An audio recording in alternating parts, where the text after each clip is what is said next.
Монгол улсын иргэд 1990 оноос бүгд найрамдах Солонгос улсын ихтэй сургуульд суралцаж 1994 оноос эхлэн хөдөлмөр эрхэлж эхэлсэн. Жил бүр Солонгост ажиллах иргэдийг мянгаар нь бүртгэж явуулдаг. Харин эндээсээ явуулахаа мэддэгч очоод иргэдийнхээ ажиллаж амьдрах нөхцөлийг нь Монгол улс хангаж өгч чадахгүй өнөөдрийг хүрлээ. Шууд телевизийн сурвалжлах баг Солонгос улсад ажиллаад ирлээ. Тэнд сурч ажиллаж байгаа монгол залуучуудтай эх орондоо их хийж бүтээхээр төлөвлөж байгаа тухай ярилцсан юм а. Солонгосын хөдөлмөр эрхлэлтийн тусгай эрхийн тогтолцоо 2004 оноос бүрэлдэж Монгол, Филиппин, Шри-Ланк, Вьетнам, Таиланд, Индонез, Узбекистан, Пакистан, Камбож, Бангладеш, Кыргызстан, Хятад, Бал, Мянмар, Зүүн Тимор зэрэг 15 орны иргэд энэ улсад гэрээгээр ажиллаж байгаа юм.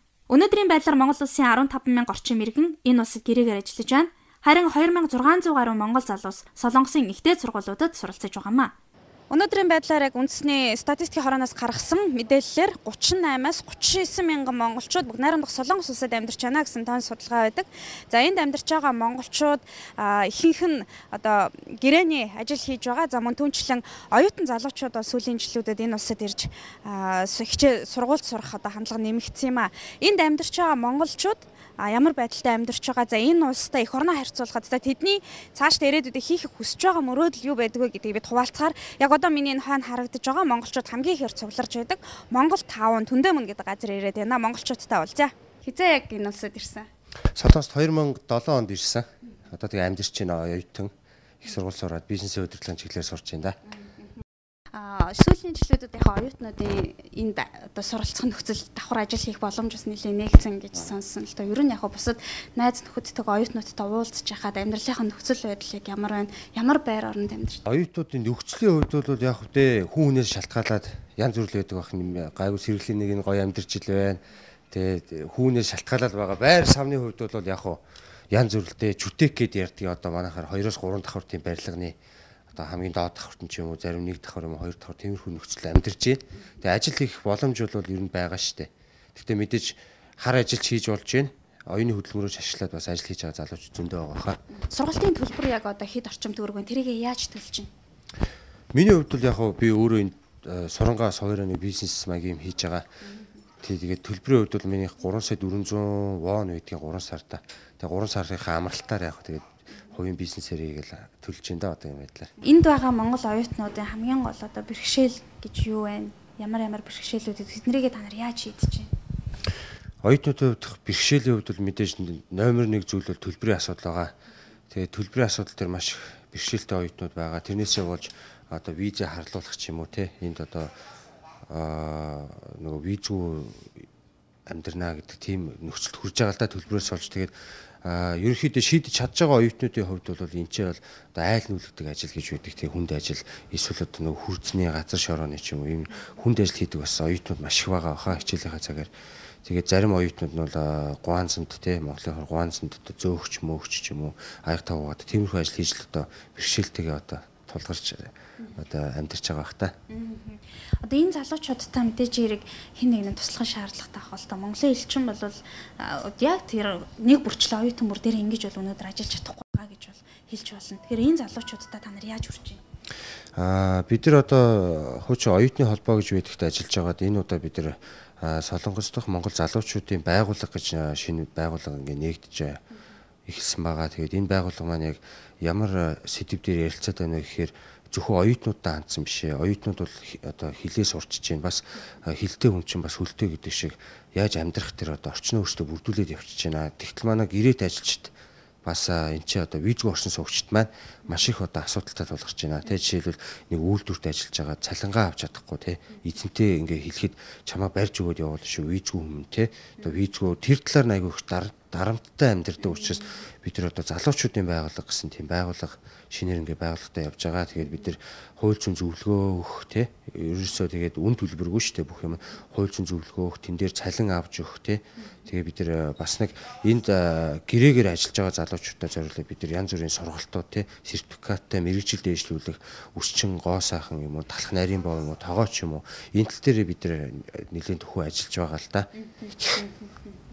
Байгууллага хизээ байгуулагдсан бэ одоо томоохон тавьсан байгаа зорилтууд яг юу бэ? Манай байгууллагаа одоо 2 дахь сартаа болж байна. Тэгээд 9 гишүүний одоо бүрэлдэхүүнтэйгээр би одоо тэргүүнийхэн ажлыг өөрөө хийж байгаа. Тэгээд манай байгууллага үнэхээр зорилго гэх юм бол Солонгост байгаа бүх монгол хүмүүсийг нэгтгээд нэгэн өрөөндөө бид нар ерөөсө хамтдаа алхахыг гэсэн одоо тийм өрөөндөө бид нар явж байгаа. Тэгээд бидний гол зорилго бөгөөд монгол хүмүүсийн бодлоо юу хийж чадах вэ гэж бас 9 залуугийн толгой өвчсний эцэст бид нар бас хит хитэн дүгнэлтэнд хүрсэн л дээ. Нэгдүгээр бид нар жишээл үйлдвэрлэлийн тал дээр бид нар жижиг дунд үйлдвэрлэлийг Монгол руу оруулъя Энтхий одоо оймсны үйлдвэр ч юм уу одоо цаас эсвэл зүгээр нэг цаас уутан одоо аяг гэж цаас аяг гэж ярьдэн штэ манайхан чи дээр үдэл 50 аяг байсан. Тэрийг бид нэг хийя яагаад заавал бид нар хятадаас тэр цаас аяг аваад гэлгар утаа хүрт бид нар заавал хятадаас одоо ингээ аваад ах юм бэ. Өөртөө дотроо энийг хийе энэ боломжийг бас солонгосын техник технологи бид нар Монголд оруулъя. Гэрээгээр ажиллаад бас боломжийн хэдэн төгрөг олцсон залуустай хамгийн хямд одоо бид нар зардлаар энэ үйлдвэрийг оруулах гэсэн нэг нэмрийн зорилттой байгаа. Тэгээд хоёрдугаар тэгэхэд бид нар одоо энэ ч бас 20 гаруй мянган монголчууд ажиллаж байгаа. Тэгээд тэр ажиллаж байгаа бид нар мэдээж Монголын бид нар ажиллаж байгаа хүмүүсийн хүчинд бас Монголд амьдарч байгаа хүмүүс аягүй их байгаа шүү дээ. Тэр хүмүүстэн зориулаад бид нар эндээс бас сайн дурын одоо нөгөө нийгмийн халамж тал дээр одоо Монголд руугаас хөдөө орон нутагт даарч байгаа эсвэл нэг ядуу иргэдэй ч юм уу бид нар эндээс зүгээр бас өөрсдөө сэтгэлийн тусламжийг ер нь хүргэх гэсэн бодолтой байгаа. Тэгээд одоо ийм 9 залуу ажиллаад байж энэ да. Хизээ яг Солонгост ирсэг ямар чиглэлээр хэдэн жил яг энд байж байна? Би анх 2005 онд ирсэн. Тэгээд яг бакалавр дээд сургуулийн ч төгссөн. Одоо магистраар сурж байгаа. Тэгээ мэргэжлийн дагуу өөрөө хуваарь компани эрхлээд ажилладаг л да. Энд ажиллаж хахад ер нь нөхцөл байдал ямар вэ? Мэдээж хэрэг Монголын хуультай харьцуулах юм бол өөр хууль үйлчилж байгаа шүү дээ. Тэгээ энэ зохицоод ажиллахад ямар вэ? Яг Монголын хуультай харьцуулах юм бол Солонгосын хууль бол хууль нь хууль шиг байж чаддаг. Тий. Ер нь хүний амьдралын ерөнхий бүхэл хэрэгцээг бол хангаж өгч чадчихээн. Тэрнийхээ хэрэгээр бас Солонгос татварыг айгүй зөвөр ашиглалт юм байна гэдэг талаас биднес мэдэрсэн л дээ. Ямар төрлийн бизнес эрхэлж байна? Одоогоор бол манайх хүнд механизм, автомашин, тэгээд тээвэр зууч маягаар л ажиллаж байгаа л да. Хүнд бэрхшээлтэй зүйл байна. Одоо бүгд найрамд Солонгосод амьдарч байхад хэрвээ Монголын засгийн газар надад ингэж туслаад монголчуудаа нэг ийм боломж гаргасан бол би ингэх байлаа гэдэг ч юм уу. Яг тэр бодол дээр бол их орон маань Солонгос шиг хөгжөөсэй. Тэгээ биднес мэдээж их орноо санаж байна. Яг тийм л бодол байна да. Тэгээд яг энэ ч жоохон суурин байгаа хүмүүсийн хувьд бол энэ ч их хитрхи амьдрал нь тасан зогцсон. Тэгээд Монголын мэдээллээс биднес бас тодорхой хэмжээний бас жоохон тасарсан байдаг болохоор Монгол маань яаж хөгжиж байгаа, яаж байгаа тэр талаар жоохон мэдээлэл өгч явах хэцүү байдаг л да. Ер нь яг энд байгаа хүмүүсийн хариуцж байгаа хүн бол нэгсэн Монгол улсаас энд суугаа элчин сайд. Элчин сайдны яам ер нь яг ямар хөө байдалтай ажиллаж байна. Магадгүй та нар ирэх зөрчигдвэл хандвал шийдэж өгдөг үү? Элчин сайдын талаар гэх юм бол мэдээж тэр хүмүүсүүдийн хувьд бол бэрхшээлтэй асуудлууд байдаг байх. Гэтэ бас яг сэтгэл зүйд 100% бол бас хүүхэд бас хэцүү байгаа. Гэхдээ урд урдны жилээс бол сайжирсан гэж бол хэлж чадна. Ер нь энэ ч ихэвчлэн хүн амын тоогоороо ч гэсэн ирчүүдэн давмгаа штэ. Залуучд их байдаг.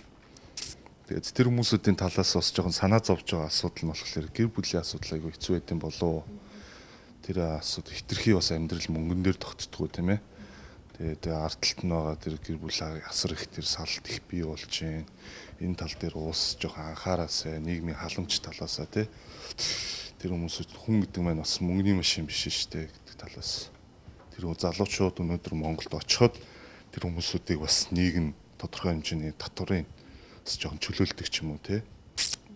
4-5 жил болоод Монголдо очлоо гэхэд тодорхой хэмжээний ажлын байрын тодорхой хэмжээнд бэлдэж өгдөг юм аа гэхэд тэр хүмүүсүүдэд Монголд байгаа залуучуудтай мөр зэрэгцгүйц тэр цаг хугацаа жоохон олгож өгөх талаас улсаас тийм бодлого тавьж өгвөл сайн бахаа гэж бодож байна. Гадаадд мэрэгжил эзэмшээд гадаадд амьдарч байгаа ирсэн хүмүүс бол тэр чигээр одоо тухайн орны хэл соёлыг нь тэгээд очиж Монгол Оросдоо очиж идэг хүмүүс л дээ.